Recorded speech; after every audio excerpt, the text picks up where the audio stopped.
જય શ્રી કૃષ્ણ. સર્વ વૈષ્ણવોને મારા ભગવત સ્મરણ. પુષ્ટિ સત્સંગ ચેનલમાં આપ સર્વ વૈષ્ણવજનોનું હાર્દિક સ્વાગત છે. વૈષ્ણવો, આજે સત્સંગમાં પુષ્ટિ માર્ગના મુખ્ય લક્ષણો છે એ આપણે જોવાના છીએ. તો વિડીયોના અંત સુધી જોડાયેલા રહેજો વૈષ્ણવો. એક પણ લક્ષણ છે એ વિસરાઈ ન જાય અને આપણે જોવાનું ચૂકી ન જઈએ, એટલા માટે વિડીયોના અંત સુધી જોડાયેલા રહેજો.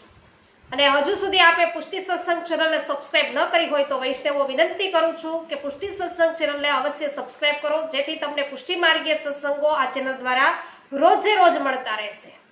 સાથે સાથે તમને એ સત્સંગમાં આનંદ આવે તો વિડીયોને લાઈક, કમેન્ટ અને શેર કરવાનું ભૂલશો નહીં, જેથી દરેક વૈષ્ણવોને સત્સંગનો લાભ મળી શકે. શ્રી વલ્લભાધીશ કી છે. પુષ્ટિ માર્ગના મુખ્ય લક્ષણો. શ્રી હરિરાયજીએ શ્રી પુષ્ટિ માર્ગ લક્ષણાની એ નામનો 21 શ્લોકનો લઘુ ગ્રંથ રચ્યો છે અને તેમાં પુષ્ટિ માર્ગના મુખ્ય લક્ષણો છે બતાવવામાં આવ્યા છે. પહેલું લક્ષણ જોઈએ તો પુષ્ટિ ભક્તિના માર્ગે ચાલનાર ભક્ત કોઈ લૌકિક કે અલૌકિક ફળ મેળવવા માટે કોઈ સાધન કરતો નથી. પુષ્ટિ માર્ગમાં સકામ અને નિષ્કામ બધા સાધનોનો અભાવ છે. તો પ્રભુની પ્રાપ્તિમાં દીનતા જ છે એ મુખ્ય સાધન છે. બીજી વાત કરી કે પુષ્ટિ માર્ગમાં ભગવાનની કૃપાથી જ સર્વ સિદ્ધિ પ્રાપ્ત થાય છે. બીજું લક્ષણ છે પુષ્ટિ માર્ગનું. શું બતાવ્યું અહીંયા? પુષ્ટિ માર્ગના મુખ્ય લક્ષણોમાંનું આ બીજું લક્ષણ છે કે ભાઈ પુષ્ટિ માર્ગમાં ભગવાનની કૃપાથી જ સર્વ સિદ્ધિ છે એ પ્રાપ્ત થાય છે. સિદ્ધિ પ્રાપ્ત કરવા વેદોમાં બતાવેલા સાધનો કરવાની જરૂર નથી. શ્રી ઠાકોરજીની સેવા સિવાય અન્ય સાધન કરવાથી વિઘ્ન છે એ પ્રાપ્ત થાય છે. પુષ્ટિ ભક્તની બધી સિદ્ધિઓ ભગવાન કૃપાને આધીન છે. ત્રીજું લક્ષણ, ભગવાન પુષ્ટિ ભક્તિ માર્ગમાં જીવાત્માનું વરણ કરે છે ત્યારે તેની યોગ્યતાનો વિચાર કરતા નથી, તેમજ વરણ કરવામાં વિલંબ પણ કરતા નથી. ભગવાન વરણ ન કરે તો જીવાત્મા આ માર્ગમાં આવી શકતો નથી. ચોથું લક્ષણ, પુષ્ટિ માર્ગમાં પ્રભુને પામવામાં જે ધર્મો અંતરાય રૂપ છે, અંતરાય રૂપ બનતા હોય તેમનો ત્યાગ કરી કેવળ પ્રભુ સ્વરૂપમાં એકચિત રહેવું જરૂરી છે. પાંચમું લક્ષણ, પુષ્ટિ માર્ગમાં પૂર્ણ પુરુષોત્તમ શ્રી કૃષ્ણની બધી લીલાઓને ઉત્તમ ગણવામાં આવે છે. પ્રભુની કોઈ કૃતિમાં ગુણ દોષનો વિચાર કરવામાં આવતો નથી. છઠ્ઠું લક્ષણ, પુષ્ટિ માર્ગમાં વેદમાં બતાવેલા કર્મકાંડની અપેક્ષા નથી. પુષ્ટિ ભક્તો લોક અને વેદમાં નિષ્ઠા રાખવાને બદલે કેવળ પ્રભુના સુખની અપેક્ષા રાખે છે. તેઓ ભગવાનનિષ્ઠ બનીને રહે છે. સાતમું લક્ષણ, પ્રભુ જીવના સાધનોનો વિચાર કર્યા વિના પોતાની ઈચ્છાથી જ જીવના દાસત્વને અંગીકાર કરે છે અને સર્વોત્તમ ફળરૂપ પોતાના સ્વરૂપાનંદનું દાન છે પ્રભુ કરે છે. આઠમું લક્ષણ, ભગવદ ગુણગાન વિપ્રયોગ અવસ્થામાં પ્રભુ પ્રાગટ્યની અપેક્ષાથી કરવામાં આવે છે. પ્રેમથી કરતા શ્રવણ કીર્તન લીલા સુખનો અનુભવ કરાવે છે. તો જો શ્રવણ અને કીર્તન પ્રેમથી ને કરીએ, પૂરા પ્રેમથી કરવામાં આવે તો લીલા સુખનો અનુભવ થઈ શકે છે.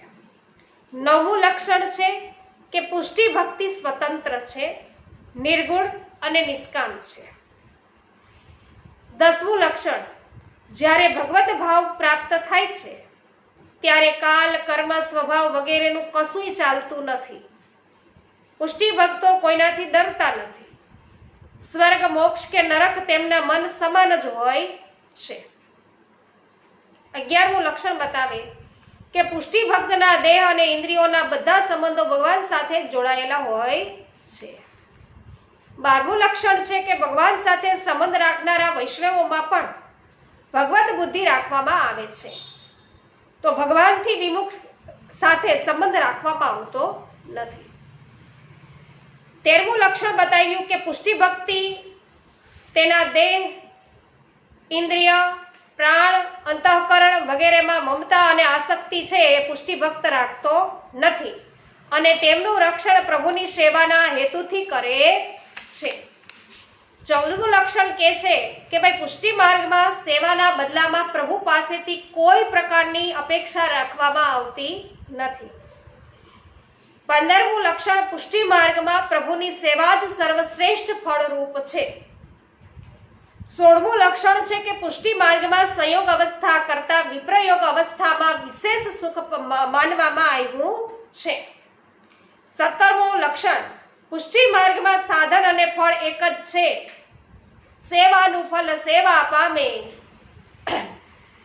તો જુદા જુદા નથી.